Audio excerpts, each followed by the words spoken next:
नमस्कार बच्चों, एक बार फिर से स्वागत है आपका अपनी हिंदी गुरु पाठशाला में।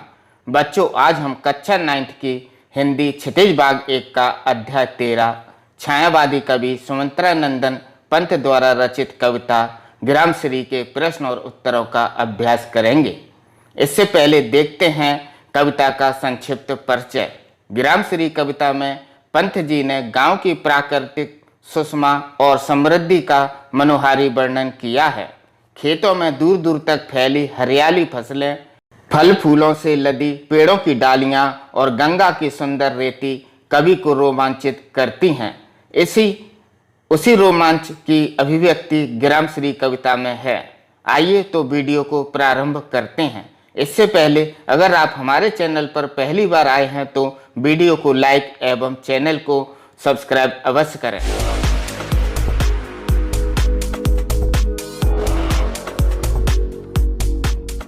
बच्चों, जो प्रश्न और उत्तर मैं आपको बताने जा रहा हूं वो मैंने बहुत ही छोटे छोटे और सरल भाषा में बनाए हैं जो आपको कहीं नहीं मिलेंगे, इसलिए वीडियो को पूरा अवश्य देखें।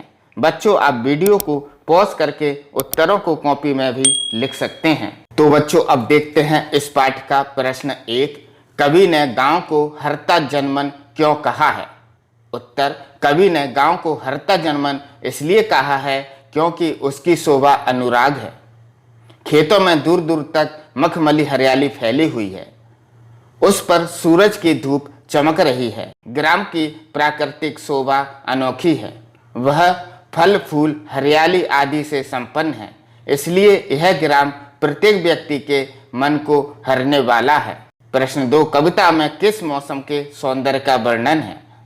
उत्तर, कविता में सर्दी के मौसम के सौंदर्य का वर्णन है।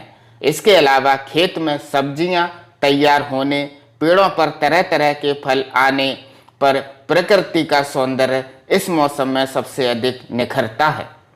इस ऋतु में उल्लास भरा होता है। प्रश्न 3, गांव को मरकत डिब्बे सा खुला क्यों कहा गया है?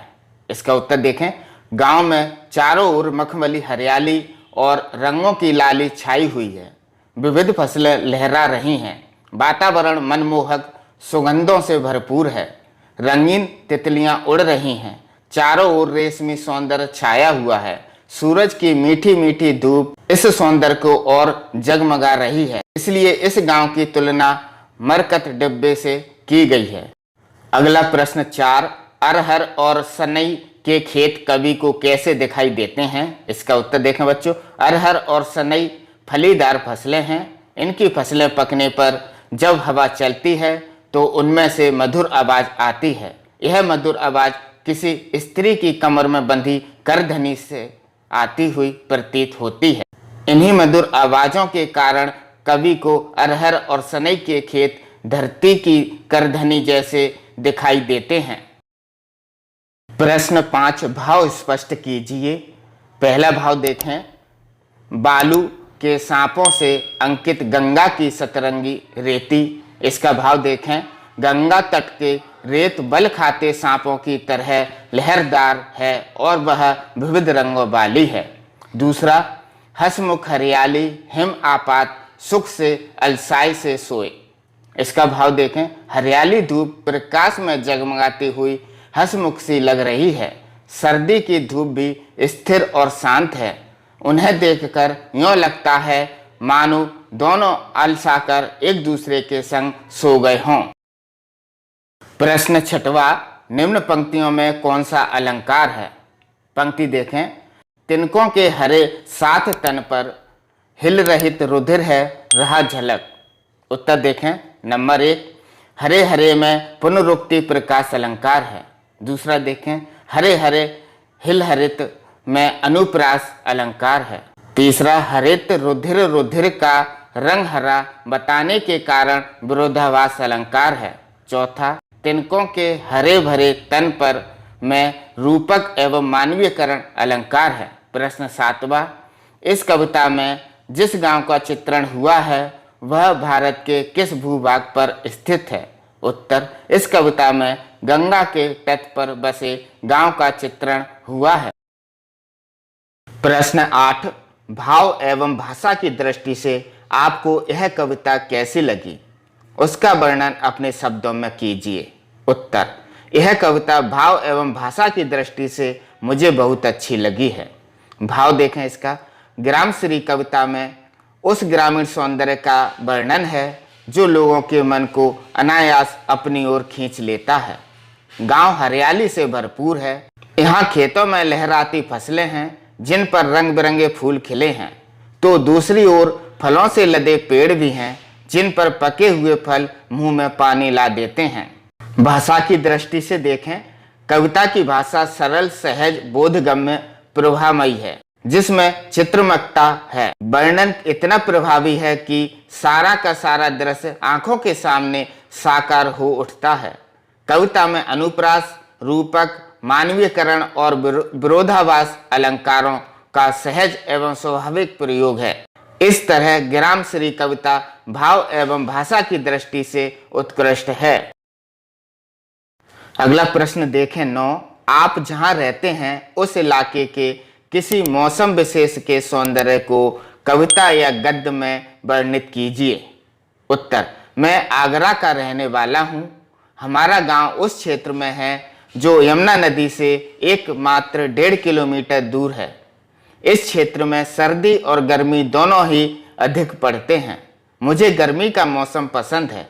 गर्मी में यमुना के दोनों किनारों पर सब्जियों की खेती की जाती है, जिससे हरियाली बढ़ जाती है। इन खेतों में जाकर खीरा, ककड़ी, खरबूजा, तरबूज आदि तोड़कर खाने का अपना अलग ही आनंद होता है। दोस्तों के साथ यमुना के उथले पानी में नहाने, रेत पर उछलने, कूदने और लौटने का मजा अलग ही है। इस ऋतु में सुबह शाम जल क्रीड़ा करते हुए पक्षियों को निहारना सुखद लगता है। आम, फालसा, लीची आदि फल इसी समय में खाने को मिलते हैं। यहाँ की हरियाली आंखों को बहुत अच्छी लगती है। बच्चों, इन प्रश्नों के अलावा अन्य महत्वपूर्ण प्रश्न देखें जो मैंने स्वयं बनाए हैं और परीक्षा की दृष्टि से अति महत्वपूर्ण हैं। देखें प्रश्न 1। चांदी की उजली जाली के समान किसे कहा गया है? यह जाली कहाँ दिखाई दे रही है? उत्तर, सूरज की सफेद किरणों को चांदी की उजली जाली के समान कहा गया है। यह जाली खेतों में दूर दूर तक फैली हरियाली से लिपटी हुई दिखाई दे रही है। प्रश्न 2। तिनकों पर ओस की बूंदें देखकर कवि ने क्या नवीन कल्पना की है और क्यों? उत्तर, तिनकों पर ओस की बूंदों को देखकर कवि ने हरे रक्त की नवीन कल्पना की है, क्योंकि तिनकों पर पड़ी ओस की बूंदें हवा से हिलडुल रही हैं, जिससे बूंदें तिनकों के हरे रक्त से प्रतीक हो रही हैं। प्रश्न 3। ग्रामश्री कविता के आधार पर बताइए कि आकाश कैसा दिखाई दे रहा है? उत्तर, ग्रामश्री कविता से ज्ञात होता है कि आकाश चिर निर्मल, विस्तृत नीले पर्दे या फलक के समान है। यह विशाल पर्दा हरी हरी धरती पर झुका हुआ है। प्रश्न 4। सरसों फूलने का वातावरण पर क्या असर पड़ा है?